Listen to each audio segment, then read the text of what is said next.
எங்க வாழ்க்கையில இந்த மாற்றத்தை கொடுக்கிற இந்த பலிபீடத்தின் அனுபவம் இயேசுவே எங்களுக்குள்ள வரட்டும் ஆண்டவரே. மன்னியும் மன்னியும் என்று அந்த இரக்கத்தை பெற்றுக்கொள்ளுகிற நேரம், பாவ நிவிர்த்தி இயேசு கிறிஸ்து நமக்காக பலியானபடினாலே அந்த விடுதலையை பெற்றுக்கொள்வோமாக.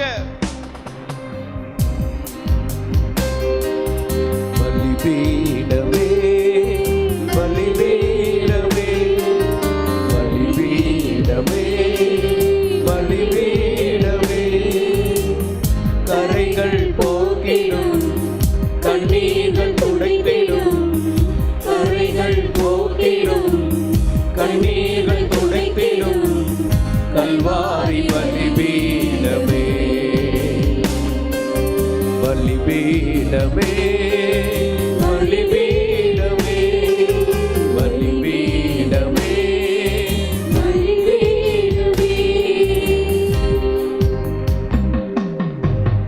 பாவ நிவர்த்தி செய்யும் பரிகார பலியான பரலோக பலிபீடமே, எங்களுடைய பாவங்கள் நிவர்த்தி செய்வதற்காக கிருபாதார பலியே கிருபாசனத்தண்டை வந்திருக்கிறோம். ரத்தம் சிந்தி எனக்காக ரத்தம் சிந்தி இலவசமான மீட்பு கொடுத்த பலிபீடம். இந்த பலிபீடத்திற்கு முன்பாக நீ வந்திருக்கிறபடினால் இரக்கம் உண்டு, கிருபை உண்டு, மீட்பு உண்டு, விடுதலை உண்டு, சுகம் உண்டு, பலன் உண்டு, ஆசீர்வாதங்கள் உண்டு.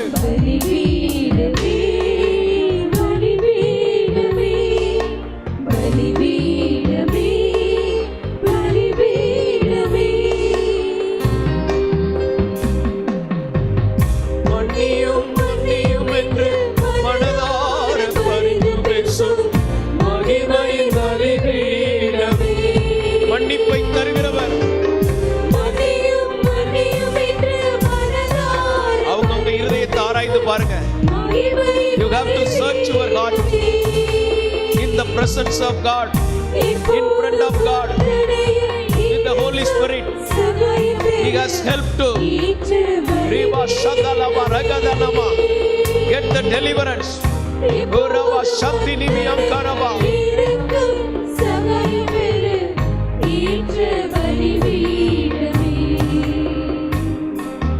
பலிபீடமே பலிபீடமே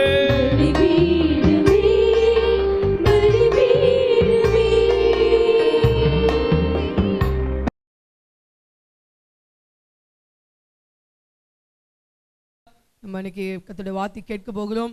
2 ராஜாக்கள் 26 வாசிங்க. உன் நாட்களோட 15 வருஷங்களை கூட்டுவேன், உன்னையும் இந்த நகரத்தையும் அசரியா ராஜாவின் கைக்கு தப்புவித்து என் நிமித்தமும் என் தாசனாகிய தாவீதின் நிமித்தமும் இந்த நகரத்துக்கு ஆதரவாய் இருப்பேன் என்று சொல் என்றார். இங்க ஆண்டவர் ஒரு ஆதரவை கொடுத்து சொல்லுகிறார். அது என்ன ஆதரவாம்? எசேக்கியா ராஜாவுக்கு தேவன் ஆதரவா இருப்பேன் என்று சொல்லுகிறார். ஏனென்றால் இந்த எசேக்கியா ராஜா தேவனுக்கு பிரியமான ஒரு மகனாக காணப்பட்டார். முதலாவது சொன்னேன், நம் தேவாலயத்துக்கு நாம் வரும்போது தேவன் நமக்கு ஆதரவாக இருக்கிறார். ஆபத்து நேரத்தில் அவரை நோக்கி கூப்பிடும்போது ஆதரவாக இருக்கிறார். அடுத்தது நம்முடைய தாய் தகப்பன் நமக்கு மேலே இருக்கிறவங்க அவங்களுடைய நன்மை நிமித்தமாக நமக்கு அவர் ஆதரவாக இருப்பார். நம் நிமித்தமாக நம்முடைய சந்ததிக்கு தேவன் ஆதரவாக இருப்பார். இங்கே சொல்லப்பட்டிருக்கிறது, நம் நிமித்தமாக நமக்கு தேவன் ஆதரவாக இருப்பார். 20ஆம் அதிகாரம் 3ஆம் வசனம், கர்த்தாவே நான் உமக்கு முன்பாக உண்மையாயிருந்தேன். ஏன் எசேக்கியா ராஜாவுக்கு தேவன் ஆதரவாக இருந்தார் என்றால், எசேக்கியா ராஜா எப்படிப்பட்டவனா இருந்தாரா? அவர் உண்மை உள்ளவனா இருந்தான். அடுத்தது மன உத்தமமா இருந்தான், உண்மையா இருந்தான், தேவன்கிட்ட மன உத்தமமா இருந்தான். அடுத்தது உமது பார்வைக்கு நலமானதை செய்தேன் என்பதை நினைத்தருளும். கர்த்தருடைய பார்வைக்கு நலமானதை செய்தான். கர்த்தருடைய பார்வைக்கு, நம்முடைய பார்வைக்கு தான் இது நலம்னு நம்ம நினைக்கிறோம். ஏன் பார்வைக்கு இது சரி, ஆனா இங்க சொல்லியிருக்கு கர்த்தரின் பார்வைக்கு நலமானதை செய்தான். அப்போ இப்படிப்பட்ட காரியங்கள் அவனுக்குள் இருந்ததுனால அந்த எசேக்கியா ராஜாவுக்கு தேவன் ஆதரவாக இருந்தார். 2 ராஜாக்கள் 18:3 வாசிங்க. அவன் தன் தகப்பனாகிய தாவீது செய்தபடியெல்லாம் கர்த்தரின் பார்வைக்கு செம்மையானதை செய்தான். அடுத்தது பாருங்க, இங்க வரிசை சொல்லிட்டு வரேன். 1வது கர்த்தருக்கு முன்பதாக அவன் உண்மை உள்ளவனாய் இருந்தான். 2வது மன உத்தமமாய் நடந்து கொண்டான். 3வது கர்த்தருடைய பார்வைக்கு நலமானதை செய்தான். நான்காவது, கர்த்தருடைய பார்வைக்கு செம்மையானதை செய்தான். செம்மையான காரியங்களை செய்து கொண்டிருந்தான். செம்மையான வழியிலே நடந்தான். எந்த பாவமும் எந்த அசுசியும் அவனுக்குள் இல்லை. செம்மையானவனாய் இருந்தான். அடுத்தது வாசிங்க. அவன் வெண்கல சர்ப்பத்தை உடைத்து போட்டான். மோசே அன்னைக்கு செய்து வைத்த வெண்கல சர்ப்பம், அந்த சர்ப்பத்தை என்ன செய்தான் அவன்? ஏன்னா ஜனங்கள் அதை தொழுது கொண்டிருந்தாங்க. அதை உடைத்து போடுகிறான். அந்த ஜனங்கள் தேவனை ஆராதிக்காமல் சர்ப்பத்தை ஆராதிச்சு கொண்டிருந்தாங்க. அதனால அந்த எசேக்கியா ராஜா அதெல்லாம் உடைச்சு போட்டான். எல்லா தவறுகளை என்ன செய்தாம சுத்திகரித்தான். சில குடும்பங்களை பாருங்க, தப்பு நடக்குதுன்னு தெரியும், பிள்ளைங்க தப்பா போறாங்கன்னு தெரியும், ஆனா என்ன செய்ய முடியல, பெற்றோரால் அதை கண்டிக்க முடியல. ஏலி தன் பிள்ளைகளை அடக்காத பாவத்தின் நிமித்தமாக இந்த பிள்ளைகள் அழிக்கப்படுகிறார்கள். நாம் சிறு வயதிலிருந்து பிள்ளைகளை என்ன செய்யணும்? தேவனுக்கு ஏற்ற வழியில நம்ம என்ன செய்யணும்? பிள்ளைகளை நடத்தணும் நம்ம. அப்ப இங்க சொல்லி இருக்குது, அவன் சர்ப்பத்தை உடைத்து போட்டான். 18ஆம் அதிகாரம் 5ஆம் வசனத்தில் சொல்லப்பட்டிருக்குது, இஸ்ரவேல் தேவனாகிய கர்த்தர் மேல் நம்பிக்கை வைத்தான். அப்ப ஜனங்கள் பல தெய்வங்களை வழிபட்டு கொண்டிருக்கிறாங்க, விக்கிரகங்களை வழிபட்டு கொண்டிருக்கிறாங்க. நான் எசேக்கியா ராஜா தன்னுடைய கர்த்தராகிய தேவன் மேல் எப்படி இருந்தார்? அவர் நம்பிக்கையா இருந்தார். அதுக்கப்புறம் 7ஆம் வசனம் சொல்லப்பட்டிருக்கிறது, அவன் கர்த்தரை விட்டு பின்வாங்காமல் இருந்தான். என்ன செஞ்சான்? அவன் பின்வாங்காமல் இருந்தான். அடுத்தது பாருங்க, 6ஆம் வசனத்துல சொல்லப்பட்டிருக்குது, அவன் கர்த்தரை விட்டு பின்வாங்காமல் அவரை சார்ந்திருந்து கர்த்தர் மோசேக்கு கற்பித்த அவருடைய கற்பனைகளை கைக்கொண்டு நடந்தான். அவன் பின்வாங்கவில்லை. கர்த்தர் மோசே கற்பித்த எல்லா கற்பனையும் என்ன செஞ்சாம கை கொண்டு நடந்து வந்தான். 7ஆம் வசனம், ஆகையால் கர்த்தர் அவனோடு இருந்தார், அவன் போகிற இடம் எங்கும் அவனுக்கு அனுகூலமாயிற்று. ஆகையால் கர்த்தர் அவனோடு கூட இருந்தார். ஹல்லேலூயா. இந்த எசேக்கியா ராஜாவுக்கு ஏன் கர்த்தர் அனுகூலமா இருந்தார், ஏன் கர்த்தர் ஆதரவா இருந்தார் என்றால் இங்க சொல்லப்பட்டிருக்குது, ஆகையால் கர்த்தர் அவனோடு கூட இருந்தார். அவனுக்கு எல்லா காரியங்களும் அனுகூலமாயிற்று. எதனால? எசேக்கியா ராஜாவுடைய நல்ல நல்ல குணங்கள். உண்மையா இருந்தான், மன உத்தமமா இருந்தான், நலமானது செய்தான். கர்த்தருக்கு செம்மையானது செய்தான். வெண்கல சர்ப்பத்தெல்லாம் உடைச்சு போட்டான். அவர் மேல் நம்பிக்கையா இருந்தான், விட்டு பின்வாங்கவில்லை, கற்பனையெல்லாம் கை கொண்டான். இதனால கர்த்தர் என்ன செய்தார்? அவனோடு கூட இருந்தார். ஹல்லேலூயா. ஒருவரோடு கூட தேவன் இருக்க வேண்டும் என்றால் எத்தனை குவாலிஃபிகேஷன் பார்த்தீங்களா? தேவன் நம்மோடு கூட இருக்கிறாரா? யோசிச்சு பாருங்க. நாம் எப்படிப்பட்டவர்களா வாழ்ந்து கொண்டு இருக்கிறோம்? நமக்குள் தேவன் விரும்புகிற என்னென்ன குணாதிசயங்கள் இருக்கிறது, அதை வைத்துதான் தேவன் நம்மோடு கூட இருப்பார். நம்ம ரட்சிக்கப்பட்டுட்டோம், ஞானஸ்நானம் எடுத்துட்டோம், தேவனுடைய பிள்ளையா இருக்கிறோம், அதனால கர்த்தர் வந்து இருப்பார் என்பது கிடையாது. தேவன் விரும்புகிற பாத்திரமா நாம் இருக்கிறோமா? தேவன் விரும்புகிற இருதயம் நமக்குள் இருக்கிறதா? இந்த எசேக்கியா ராஜாவின் நிமித்தமாக அவர் சொல்லுகிறார், நான் அந்த பட்டணத்துக்கு நான் ஆதரவா இருப்பேன், நான் இந்த நகரத்துக்கு ஆதரவா இருப்பேன். உனக்கு எத்தனை அசிரிய ராஜாக்கள் உனக்கு பின்னிட்டு வந்தாலும், உனக்கு எதிராக வந்தாலும், உன்னை தேசத்தை அழிக்க வந்தாலும், நான் உனக்கு ஆதரவா இருப்பேன் என்று கர்த்தர் சொல்கிறார். ஹல்லேலூயா. உன் குடும்பத்துக்கு விரோதமாய் எத்தனை ஜனங்கள் எழும்பலாம், விரோதமா எழும்பி உன் குடும்பத்தை அழிக்க நினைக்கலாம், குடும்பத்தை ஒன்னில்லாமல் ஆக்க வேண்டும் சொல்லி நினைக்கலாம். ஆனா ஆண்டவர் சொல்லுகிறார், நான் உனக்கு ஆதரவாய் இருப்பேன். ஹல்லேலூயா. கர்த்தர் உங்களுக்கு ஆதரவாய் இருக்க விரும்புகிறார். நீங்கள் எப்படி வாழ்ந்து கொண்டு இருக்கீங்க? தேவனுக்கு பிரியமான நபரா வாழ்ந்து கொண்டு இருக்கிறோமா? உண்மை உத்தமா வாழ்ந்து கொண்டு இருக்கிறோமா? தேவன் விரும்புகிறபடி வாழ்ந்து கொண்டு இருக்கிறோமா? அதை வைத்துதான் தேவன் நம்மளை என்ன செய்கிறார்? அவர் நமக்கு ஆதரவாக இருக்கிறார். அடுத்ததாக தேவன் நமக்கு கொடுக்கும் ஆதரவுகள் என்ன? ஏசாயா 3ஆம் அதிகாரம் 1ஆம் வசனம் வாசிங்க. இதோ சேனைகளின் கர்த்தராகிய ஆண்டவர் எருசலேமில் இருந்தும் யூதாவில் இருந்தும் சகலவிதமான ஆதரவுகளாகிய அப்பம் என்கிற எல்லா ஆதரவையும், அப்பம் என்கிற ஆதரவு, தண்ணீர் என்கிற எல்லா ஆதரவையும், தண்ணீர் என்கிற எல்லா, இதெல்லாம் கவனிங்க, இதெல்லாம் ஆதரவு. தேவன் நமக்கு கொடுக்கிற என்னது? ஆதரவுகள். நல்ல அப்பம் சாப்பாடு கிடைக்குதா? கர்த்தர் நமக்கு ஆதரவு கொடுத்து கொண்டு இருக்கிறார். ஹல்லேலூயா. அடுத்தது தண்ணீர் என்கிற ஆதரவு. தண்ணி இல்லாம ஜனங்கள் எத்தனையோ ஜனங்கள் தவித்து கொண்டு இருக்கிறாங்க. பேக்கெட்ல தண்ணி கொடுத்து ஜனங்களுக்கு கொடுக்குறாங்க. ஆனா தேவன் நமக்கு என்ன செய்கிறார்? தண்ணி கொடுத்து. நினைக்கிற தண்ணி தானே, சாதாரணமா இருக்கிறோம், தண்ணி குறித்து ஒரு கவலை இல்லாம இருக்கிறோம். தண்ணி இல்லாத தேசங்களை போய் பார்க்கணும். தண்ணி இல்லாமல் ஜனங்கள் மடிந்து கொண்டு இருக்கிறார்கள், ஆகாரம் இல்லாமல் மடிந்து கொண்டு இருக்கிறார்கள். இதெல்லாம் ஆதரவாம். அப்பம் தண்ணீரெல்லாம் என்னவா? தேவன் கொடுக்கிற ஆதரவு. வீட்டில் எத்தனை தடவை நம்ம அப்பத்தை எட்டி உதைச்சிருப்போம், சாப்பாடை தூக்கி வீசிருக்கீங்களா? நிறைய ஆண்கள் செய்வாங்க சிலர்லாம். போவோம், சாப்பாடு தேவையில்லை. தட்டு சாப்பாடோட பறந்து வீடெல்லாம். எனக்கு ஒரு வீட்டுக்கு போயிருந்தேன், செவுரெல்லாம் கரைக்கரையா இருந்துச்சு. அப்படின்னு கேட்டேன், என்ன இப்படி கரைக்கரையா இருக்கு சிஸ்டர் அப்படின்னு. அப்போ அவங்க சிரிச்சாங்க. என்ன சொல்லுங்க அப்படின்னா, அவருடைய கணவர் கோபத்துல அந்த சாப்பாடை அவருடைய தூக்கி எறிஞ்சது என்னாச்சா, செவுரெல்லாம் கரைக்கரையா படிஞ்சிருச்சு. அப்பம் என்கிற ஆதரவு, கர்த்தர் கொடுக்கிற அப்பம் என்னது, சாப்பாடு ஒரு ஆதரவு. சாப்பாடு எத்தனை அசட்டை பண்ணுகிறோம் நம்ம. அந்த ஆகாரம் யார் கொடுக்கிறா? உங்க கணவர் சம்பாதிச்சு கொடுக்கல, நீங்க சம்பாதிச்சதுனால கொடுக்கல, தேவன் கொடுத்து கொண்டு இருக்கிறார். அப்போ உங்களுக்கு நல்லா கிடைக்குதா, சாப்பாடு கிடைக்குதா, தேவன் உங்களுக்கு ஆதரவா இருக்கிறார். அதுக்கப்புறம் நீங்க பாப்பீங்க எதெல்லாம் ஆதரவு இல்லைன்னு பாப்பீங்க. தண்ணீர் ஒரு ஆதரவு. தண்ணி அனாவசியமா செலவு பண்ணுவாங்க. சும்மா டேப்பை திறந்து விட்டுட்டு ஒரு டம்ளர் கழுவுறதுக்கே ஒரு பக்கெட் தண்ணி செலவு பண்ணுவாங்க. தண்ணி உங்க வீட்டுக்கு நல்லா வசதியா வருது, சந்தோஷம். அதுக்காக என்ன செய்யக்கூடாது, இஷ்டம் போல செலவு பண்ணக்கூடாது, தேவைக்கு செலவு பண்ணணும். யோசிக்கணும், எத்தனையோ ஜனங்கள் தண்ணி இல்லாம தவிக்கிறாங்களே. அப்போ அந்த தண்ணீர் என்கிற ஆதரவு. அடுத்தது பராக்கிரமசாலி, இது ஒரு ஆதரவு. உங்களை சுற்றிலும் பராக்கிரமசாலிகள் இருக்கிறார்களா?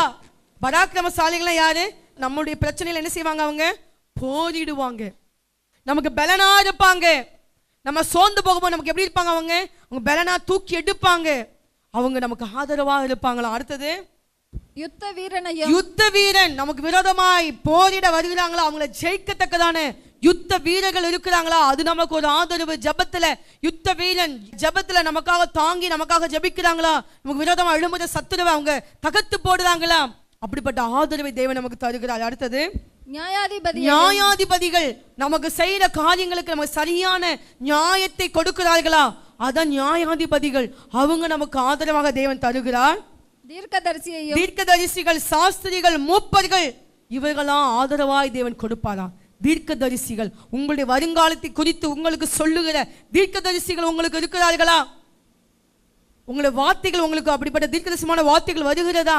தேவன் நமக்கு ஆதரவாக இருக்கிறார். கேளுங்க, ஆண்டவரே, நான் எங்க ஊழியக்கான நான் ஜெபிக்க போறேன், அவர் வாயிலிருந்து தீர்க்கதரிசனமான வார்த்தைகளை என்னை நோக்கி வரணும்னு சொல்லி கேளுங்க.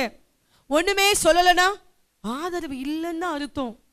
கர்த்தருடைய வார்த்தை என்ன செய்யணுமா? தீர்க்கதரிசிகள் அவங்க ஒரு ஆதரவா நமக்கு இருப்பாங்க.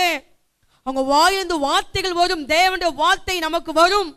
அந்த ஆதரவு நம்ம பெற்றுக்கொள்ளணும். அடுத்தது 3ஆம் வசனம், 50 பேருக்கு அதிபதி, கனம் பொருந்தினவர்கள், ஆலோசனைக்காரர்கள். பாருங்க, அதிபதிகளை கொடுப்பார், ஆலோசனைக்காரர்களை கொடுப்பார். இதெல்லாம் ஆதரவு. நல்லா கவனிங்க, இந்த ஆதரவுலாம் நமக்கு இருக்குதா? நமக்கு ஆலோசனை கொடுக்கிறவங்க இருக்கிறாங்களா? நமக்கு மேல தலைமைத்துவத்துல நம்மளை நடத்துகிற நபர்கள் இருக்கிறார்களா? நம்மளை கரெக்டா இது சரி, இது தவறு, நீங்க போற வழி தப்பு, நீங்க போற காரியம் சரி என்று நம்மளை கைட் பண்ணுகிற அந்த ஆலோசனைக்காரர்கள் இருக்கிறார்களா? தொழிலில் சாமர்த்தியம் உள்ளவர்களை கொடுப்பாராம். இதெல்லாம் கேளுங்க, தேவன் கொடுக்கிற ஆதரவுகள். சாமர்த்தியம் உள்ளவர்கள், சாமர்த்தியமா வேலை பார்ப்பாங்க, நல்லா அழகா செய்வாங்க வேலைகளை, ஞானமா யூகித்து செய்வாங்க. அப்ப அவங்களாம் இருந்தாங்கன்னா அவங்களாம் யாரா? நமக்கு ஆதரவா இருக்கிறவர்கள். தேவன் கொடுக்கிற ஆதரவு. சாதுரியமாய் உள்ளவர்கள், இவங்களாம் நமக்கு ஆதரவாய் தேவன் தருகிறார்.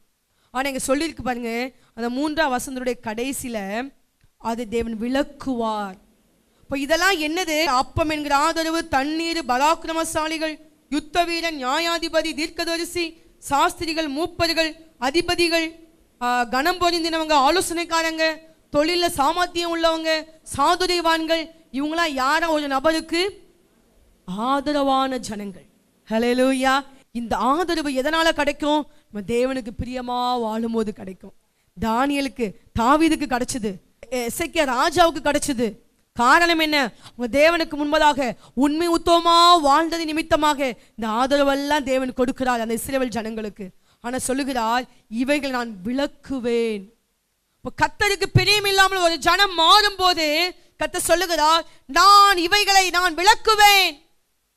ஆதரவெல்லாம் பிடுங்கி போட்டுருவார் ஆண்டவர், அதான் விளக்குவார். தேவன் கொடுக்கிற சபை ஊழியக்காரங்களை அசட்டையா நினைத்து, தேவன் கொடுக்கிற நல்ல விசுவாச குடும்பங்களை அசட்டையா நினைச்சுன்னு வச்சுங்களேன், தேவன் ஆதரவெல்லாம் பிடுங்கிடுவார். நம்ம கூட சுத்தி இருக்கிறவங்களாம் யாரு? தேவன் கொடுத்த ஆதரவானவர்கள். நம்ம அதை அசட்டையா நினைச்சு நம்ம அதை தள்ளிட்டோன்னு வச்சுக்கோங்க, கர்த்தர் ஆதரவெல்லாம் எடுத்துடுவார். அப்ப என்ன ஆதரவெல்லாம் நம்மளை விட்டு போயிடும்? அப்பம் என்கிற, அதான் சொன்ன, சாப்பாடு ஜாக்கிரதையா இருக்கணும், இஷ்டத்துக்கு தூக்கி வீசிடக்கூடாது. அப்பம் என்கிற ஆதரவு, தண்ணீர் என்கிற ஆதரவு, இதெல்லாம் அந்த ஆதரவெல்லாம் என்ன செய்வார் ஆண்டவர்? நம்மளை விட்டு விலக்கிடுவார்.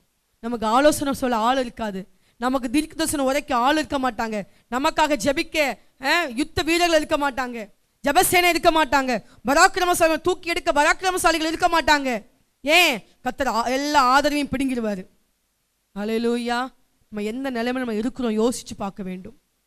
விலக்குவார், ஆதரவுகளை விலக்கி விடுவாராம். இவ்வளோ ஒரு பரிதாபமான நிலைமை பாருங்க. ஆதரவை விலக்குவேன் என்று கர்த்தர் சொல்லுகிறார். ஏன்?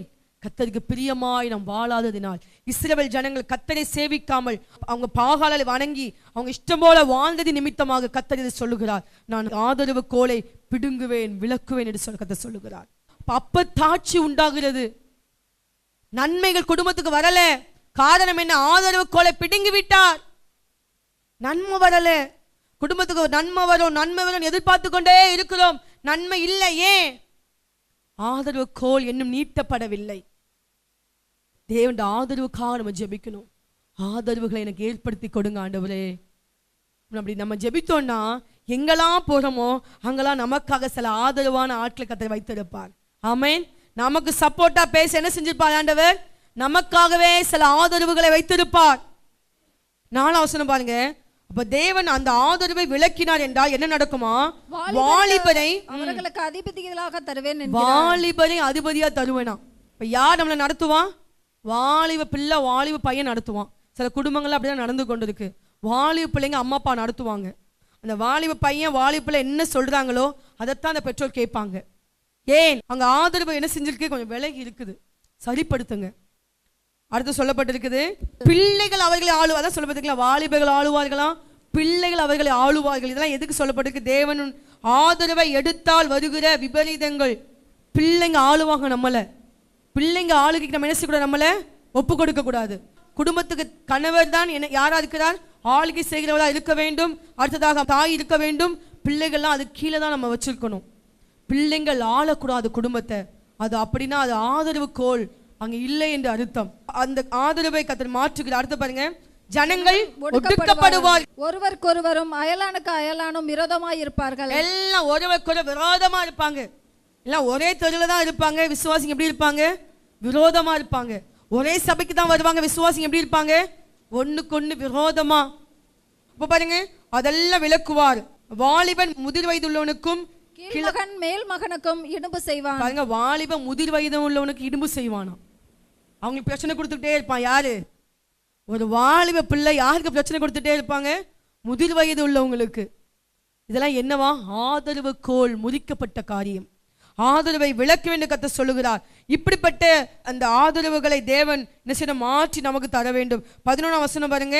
துன்மார்க்கனுக்கு ஐயோ, அவனுக்கு கேடு உண்டாகும், அவன் கைகளின் பலன் அவனுக்கு கிடைக்கும். பாருங்க, இது ஒரு ஆதரவு. துன்மார்க்கனுக்கு கேடு உண்டாகுமா? ஆனா இங்க தேவன் ஆதரவை எடுத்து போட்டா அவன் நல்லா விருத்தி அடைஞ்சிருவான். தேவ பிள்ளைங்க என்ன செய்வாங்க? தேவ பிள்ளைங்க தாழ்ந்து போயிட்டே இருப்பாங்க.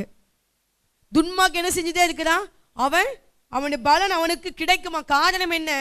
தேவஜனம் தேவனை ஒழுங்காய் பின்பற்றாத நிமித்தமாக துன்மார்க்கர்கள் பலத்து போகிறார்கள். அவர்கள் பலன் கொண்டு போகிறார்கள். அவங்களுடைய பலன் அவங்க கையில கொடுக்கப்படுதான். பாருங்க, எவ்வளவு ஒரு பயங்கரமான காரியம் பாருங்க. பிள்ளைகள், அவனுடைய பிள்ளைங்க நம்ம ஜனத்தை ஒடுக்கிறவங்களா இருக்கிறாங்க. பாருங்க, அதெல்லாம் எதுல சொல்லப்பட்டிருக்குது? ஆதரவை விலக்கும் போது நடைபெறுகிற காரியங்கள். சில குடும்பத்தில் பெண்கள் தான் குடும்பத்துக்கு ஆளுகை செய்யறவங்களா இருப்பாங்க. ஆனால் கர்த்தர் கணவன் மனைவி பிள்ளைகள் அப்படிதான் வச்சிருக்கிறார் சிஸ்டம். அந்த யார் தன்னுடைய ஸ்தானத்தை இழக்கிறாங்களோ அடுத்தவங்க ஸ்தானத்தை பெற்றுக்கொள்றாங்க. அது ஒரு விதங்களை சரி எடுத்துக்கிட்டாலும் அது ஒரு விதங்களை என்ன செய்கிறது? அந்த கணவன் தன்னுடைய ஸ்தானத்தை விட்டு கொடுக்க கூடாது. விட்டு கொடுக்க கூடாதுன்னா நான் தான் கணவன் அப்படிங்கிறது இல்லை. கணவன்னா தலைவனா கரெக்டாக குடும்பத்தை என்ன செய்யணும்? சரியா நடத்துகிற ஆளா நம்ம இருக்கணும். நம்ம அதில் கோட்டை விட்டா என்ன செஞ்சிருவாங்க? பிள்ளைங்க ஆள ஆரம்பிச்சிருவாங்க, மனைவி ஆள ஆரம்பிச்சிருவாங்க. அதனால தேவன் நமக்கு அந்த ஞானத்தை கொடுக்க வேண்டும். அல்லேலூயா. கணவர் அந்த ஞானத்தை பெற்றுக்கொள்ள வேண்டும். இப்போ தேவன் அவர் ஆதரவா இருக்க விரும்புகிறார். அவர் இதெல்லாம் கொடுக்க அவருக்கு விருப்பம் இல்லை. தேவ ஜனத்துக்கு இப்படிப்பட்ட அழிவையும் சாபத்தையும் நான் கொடுக்க வேண்டும் என்று சொல்லி தேவன் விரும்பவில்லை. ஆனா ஆதரவை நம்ம இழந்து போயிட்டோம்னா இதுதான் நமக்கு கிடைக்குது. ஆனா தேவன் சொல்லுகிறார், இன்னைக்கு கர்த்தர் இதை கொடுப்பேன்னு சொல்லல, நான் உனக்கு ஆதரவாக இருப்பேன்னு சொல்லுகிறார். ஹல்லேலூயா. ஆதரவுகளை கர்த்தர் நமக்கு ஏற்படுத்தி கொடுக்கிறார்.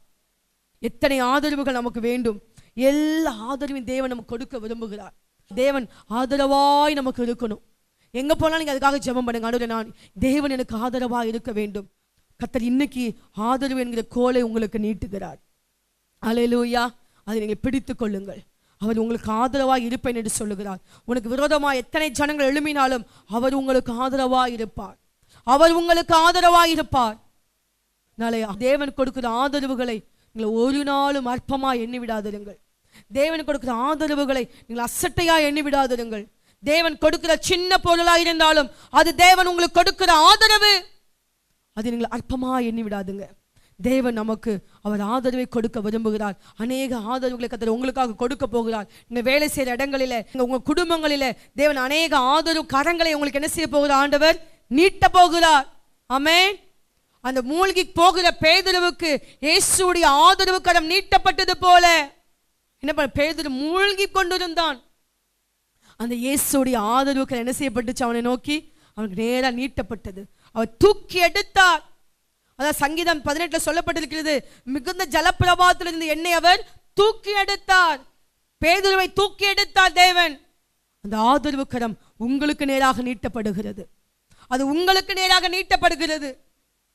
யோசேப்புக்கு நேராக அந்த ஆதரவு கரம் நீட்டப்பட்டது. குழியில இருந்து அவனை தூக்கி எடுத்து அங்கே போத்திபார் வீட்டுக்கு போனான். அங்கே பார்வோனுக்கு அதிபதியாய் மாற்றி விட்டார். அல்லேலூயா. அந்த தேசத்துக்கே அதிபதியாய் மாறிவிட்டான். ஆதரவு கரம் நீட்டப்படுகிறது. அதை நீங்கள் பிடித்துக் கொள்ளுங்கள். அதை நீங்கள் பிடித்துக் கொள்ளுங்கள். மனாசே, எசேக்கியா ராஜாவுடைய மகன் மனாசே, அவன் கர்த்தருக்கு விரோதமான காரியங்களை செய்தான். ஆனால் அவனை சிறைப்பிடித்துக் கொண்டு போகும்போது அவன் கர்த்தரிடத்தை முழுமையாய் தாழ்த்தினான், முழுமையாய் ஒப்பு கொடுத்தான். அவன் இருதயம் உடைந்து அழுதான் என்று வேதம் சொல்லுகிறது. கர்த்தர் அவனுடைய தன்னுடைய கரத்தை நீட்டினார். அவனை தூக்கி எடுத்து இந்த சிறையின் அனுபவத்திலிருந்து கர்த்தர் அவனை என்ன செய்தார்? மாற்றி கொண்டு வந்து வைத்தார். ஹல்லேலூயா. இன்னைக்கு கர்த்தருடைய கரம் உங்கள் நேராக நீட்டப்படுகிறது. அதை நீங்கள் பிடித்துக் கொள்ளுங்கள். அதை நீங்கள் பிடித்துக் கொள்ளுங்கள். அதை அல்ல தட்டாதிருங்கள். தேவனுடைய கரம் உங்களுக்கு ஆதரவாய் வருகிறது. ஹல்லேலூயா. எல்லாரும் எழுப்பி நிற்போமா? ஆண்டவரே ஸ்தோத்திரம் அப்பா. கர்த்தாவே ஸ்தோத்திரம், ஸ்தோத்திரம் ராஜா. ஹல்லேலூயா, ஹல்லேலூயா. நீங்க ரொம்ப யோசிக்க வேண்டிய ஒரு காரியம். ஆண்டவரே உமக்கு நன்றி ராஜா. ஹல்லேலூயா, ஹல்லேலூயா. உங்களுடைய கரங்களை அப்படி வானத்தை நேராக உயர்த்துங்க. ஏசப்பா, உங்க ஆதரவின் கரம் எங்களுக்கு வருவதாக கேளுங்க. மன உருக்கத்தோடு கேளுங்க. ஆண்டவரே ஸ்தோத்திரம் அப்பா. ஆண்டவரே குடும்ப தலைவர்கள்லாம் பொறுப்புள்ளவங்களா கேளுங்க. ஐயா, ஆதரவு கரம் என் குடும்பத்துக்கு நேராக நீட்டப்படுவதாக. ஒரு தாவீது நிமித்தமாக ஆண்டவரே நான் ஆதரவு கோலை நீட்டுவேன் என்று சொன்னீங்களேப்பா.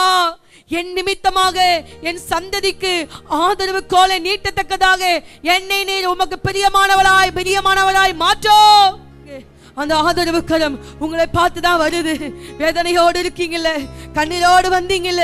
ஏசப்பா, எனக்கு யாருமே இல்லையே, நான் நினைப்பதெல்லாம் எனக்கு நடக்கலையே, என்னுடைய கணவர் எனக்கு விரோதமாவே செயல்படுறாரு நினைச்சிட்டே இருந்தீங்களா? இன்னைக்கு ஏசப்பா உங்களோட கூட பேசி கொண்டு இருக்கிறார். உனக்கு நான் ஆதரவா இருப்பேன், உனக்கு நான் ஆதரவா இருப்பேன். ஹல்லேலூயா. எத்தனை நபர்கள் உனக்கு விரோதமா எழும்பி இருக்கலாம். இன்னைக்கு ஆண்டவர் சொல்லுகிறார், நான் உனக்கு ஆதரவா இருப்பேன். ஆண்டவரே ஸ்தோத்திரம் ஐயா. உங்கள் நிமித்தமாக தேவன் ஆதரவாக இருப்பார்.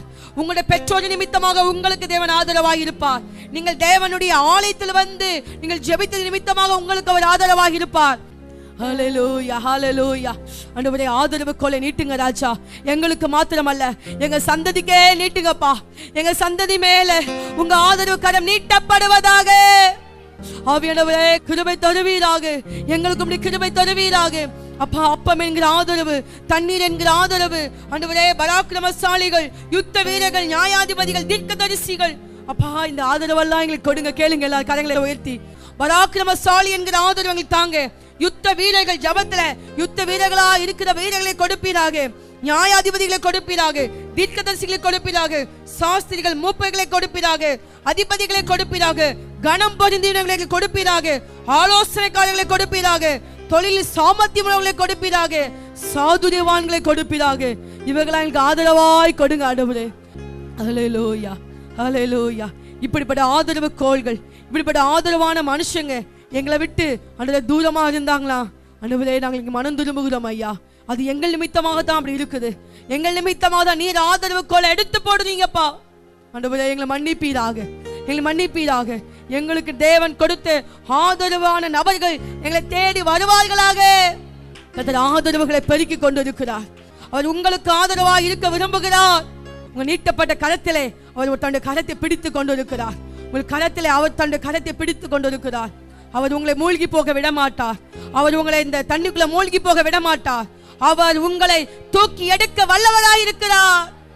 யாரெல்லாம் மூழ்கி கொண்டிருக்கிறாங்களோ அவங்களா தூக்கி எடுப்பீராக. நீர் ஆதரவா இருப்பீராக ராஜா. நீர் ஆதரவா இருப்பீராக ராஜா. ஆண்டவரே ஸ்தோத்திரம் ஐயா. நீ என் அண்டையில் என்னுடைய ஆதரவில் என்று சொல்லப்பட்டிருக்குது. அந்த ஆதரவுல உங்க ஆதரவுல எங்களை கொண்டு வந்து வைப்பீராக ராஜா.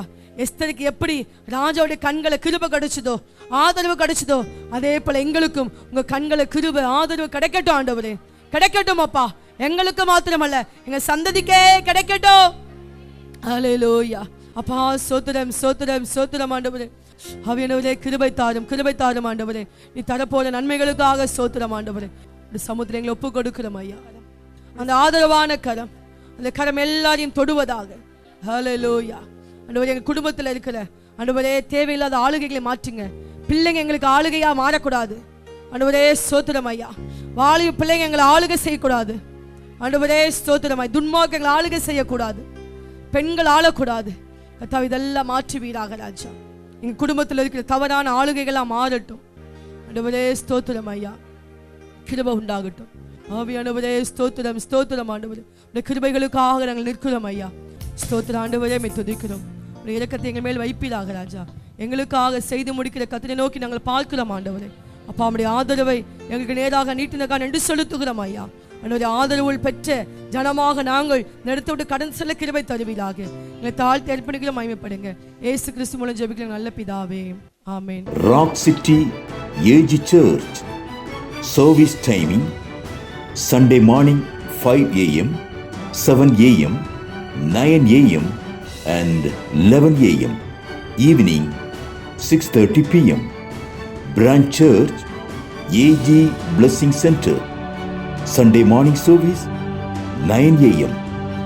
near Ariyamangalam EB Office Street, Thidir Nagar Road. Our address AM Plaza, number 8/1, second floor, opposite Sidambaram Mahal, Trichy 620002.